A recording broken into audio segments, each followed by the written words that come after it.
Hi, my name is Mel, and I want to talk about a subject that's probably, I think, troubling everybody at the moment, which is the absolute crap show that's happening in the Middle East. Now, America and Israel decided to start a war with Iran. Now, let's be very clear. They started it, not Iran. Now, the Ayatollah, whoever, who ran Iran, who they've, I think, killed, was not a good guy. And the Islamic Revolutionary Government or whoever runs the place are probably not good people. But now who runs Iran? His son, who's even more radical, right? And have we solved anything? Because that's one sure way of, putting people against us is to start killing people. We have bombed civilians. A lot of children and women have died. We bomb schools and hospitals, and it's just marvelous. And then also to what Israel is doing in Gaza and the West Bank. And this is being overflowed now to Lebanon, Syria, and other places. It's disrupting the entire Middle East. And goodness only knows why. Okay, it is driving global instability up really high. Could lead to World War III and nukes start flying. I'm basically just counting down the days until that happens.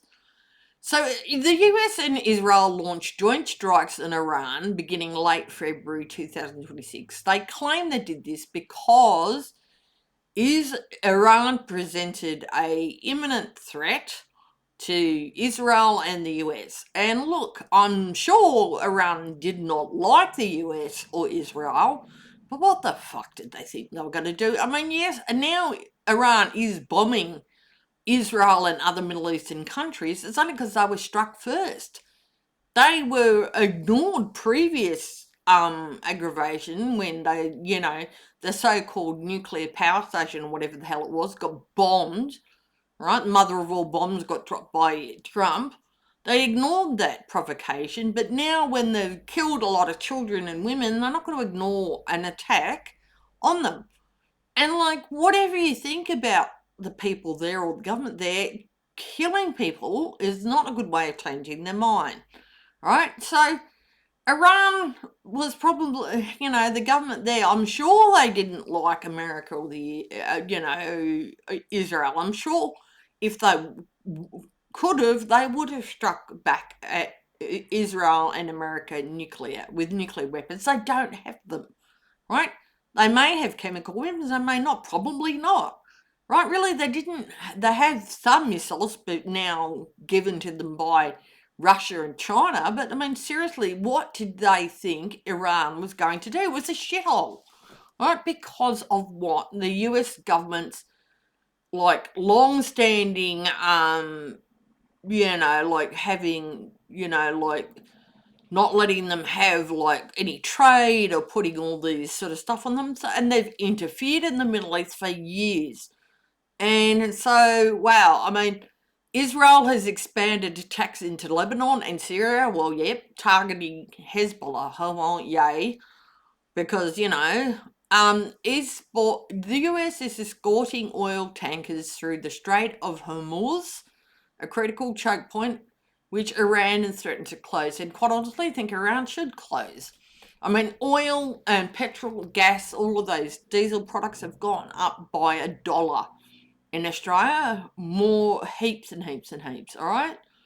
Israeli forces have struck Iranian nuclear facilities, which were power stations, claimed to have killed a top Iranian nuclear scientist. So, you know what? Iran had no sign that they were going to develop nuclear weapons. But you know what they will develop now? Is nuclear weapons to stop this bullshit, okay? Because really, you look at like America hasn't dared strike out at China or North Korea or Russia because they've all got fucking nukes. So I think basically all countries should have nukes to stop the US from just bombing the crap out of them whenever they want. Civilian casualties in Iran are extremely high, including the bombing of a girls' elementary school in Minab, killing more than 165 children. Awesome, in America. You done so good. You've killed children. The US and Israel say they're doing this because Israel claims it's responding to Iranian missile attacks and preventing Iran from advancing its nuclear program. Sorry, Israel, you struck first. Okay, I'm not saying Iran were good people. The government were good. No, but the Israeli government struck first. So bullshit. Okay. The US frames its involvements as protecting its personnel, embassies, and oil shipping routes, and that Iran was a threat to both America and Israel. What are critics saying? Muslim organisations in Australia and international human rights groups argue that the US Israel campaign is causing mass civilian suffering, which it is, and violating humanitarian law, which it is. And some analysts say the US is using the conflict to assert power in the region and counter China. Well, probably is doing that too. What is Australia doing? Oh, brother. Okay, so Australia, obviously, because we're a large area but very small number of people living here, we suck up America's ass like there's no tomorrow. So we are involved, but not in frontline combat. The government is trying to walk a line between supporting allies and avoiding escalation, and doing it probably poorly, but Australia really suck. I'm telling you, the government sucks at the moment. So we are deploying military assets like a defensive role. Australia has sent an E-7A Wedgetail surveillance aircraft personnel and an MMRAAM air-to-air missile to the Gulf. The government says this is purely defensive bullshit, aimed at protecting Gulf nations from Iranian retaliatory strikes. And they're only striking Gulf states because America's got bases in a lot of other Gulf states. So, maybe if America took the big bloody nose out of it, this wouldn't be happening. Australia has reduced minimum fuel stock requirements to ease supply shocks caused by the war. The government is releasing 750 million litres of petrol and diesel to stabilise regional supply. Fertiliser prices, urea, are spiking because 45% of global supply comes from the Middle East. This is hitting Australian farmers very hard, and hopefully the government steps in and helps them. Managing Australians caught overseas, well, so far that's been a bit of a shitstorm, because the war has triggered Australia's largest ever consular operation, with tens of thousands stranded due to disrupted flights and battles to try and get all Australians and their families back home out of the war situation. The Albanese government publicly supports the Israel and US position, because of course they do, which has drawn criticism from Muslim organisations, well, yeah, no shit, because yeah, it's deserved, and anti-war groups in Australia. Some reports claim that Australian personnel were present on a US submarine that sank an Iranian ship, though this is disputed and politically explosive. So I don't know. So what else is happening? Russia is trying to take Ukraine from the Ukrainians, so the Ukraine-Russia war, which Russia is completely responsible for. Sudan civil war, which is, who knows? I don't know who's responsible for that, but whatever. The Myanmar civil war, the Haiti collapse and gang warfare, tension in the South China Seas.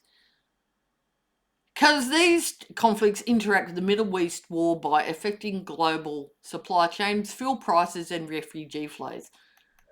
So what does this mean for Australia? Australia has been pulled into the conflict because we are a US ally under ANZUS. And should we be an ally? No, we shouldn't, because the US are fucking crazy. It has 20,000 plus citizens living in the UAE and Gulf region, which hopefully we can get them out of there. It relies heavily on Middle Eastern oil and fertiliser. The government is trying to avoid direct combat while still supporting the US and Israel diplomatically and military. Look, this is affecting petrol prices, food prices, fertiliser prices, because the farmers have been hit. right? Um, I think this is just this, and this is basically just so that Netanyahu and Trump can look good. He wants Israel to have a greater Israel, which apparently, according to some nut jobs, is some prerequisites for Jesus coming back or something, Armageddon or the rapture or end of the world or end of days. I don't know. Pick your whatever crazy shit, because this is bullshit, right? Look, I'm an atheist. I'm not a fan of any religion, but I don't support killing people. Muslims, Christians, Jews. I don't want anyone dying. How does that? Let's stop fucking killing people. Can we do that? Really? Seriously? I mean, I just think that we could stop killing each other. That'd be nice. You know, secular humanism, whatever. I don't care what your religion is. Stop killing each other. I know it's not just religious people, okay? Plenty of atheists kill each other. Look, let's just stop doing that.